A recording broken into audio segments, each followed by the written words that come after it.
আসসালামু আলাইকুম। স্ক্রিনে দেখতে পাচ্ছেন যে আমাদের পবিত্র স্থান মসজিদের যে আমরা ইমাম সাহেব যেখানে বসে যে চেয়ারটি, এই গম্বুজ চেয়ার বলি আমরা, বিভিন্ন জনের বিভিন্ন নামে বলি আমরা। তো এই যে চেয়ারটা আছে, এই চেয়ারগুলো কিন্তু আমাদের কাছ থেকে আপনারা অর্ডার দিয়ে বানিয়ে নিতে পারবেন।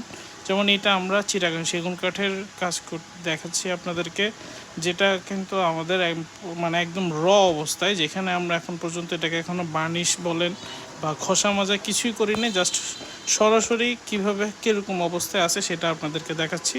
তো এরকম কোয়ালিটি সম্মত যদি আপনাদের চেয়ার প্রয়োজন হয়, সেক্ষেত্রে চিটাগাং সেগুন কাঠ দিয়ে আপনারা এটা আমাদের কাছ থেকে এরকম বানিয়ে নিতে পারবেন। এগুলো একটু সময় সাপেক্ষের কাজ, কারণ খুব নিখুঁত কাজ, যার কারণে সময়টা বেশি লাগে। আপনার যদি এটা পছন্দ হয়ে থাকে, সেক্ষেত্রে আপনারা আমাদের নাম্বারে যোগাযোগ করবেন। এরকম ছাড়াও আমাদের কাছে আরও বেশ কিছু ডিজাইন আছে, যেগুলো আমরা কাস্টমারকে ডেলিভারি করেছি বিভিন্ন মসজিদে। তো যোগাযোগ করবেন। ধন্যবাদ। আসসালামু আলাইকুম।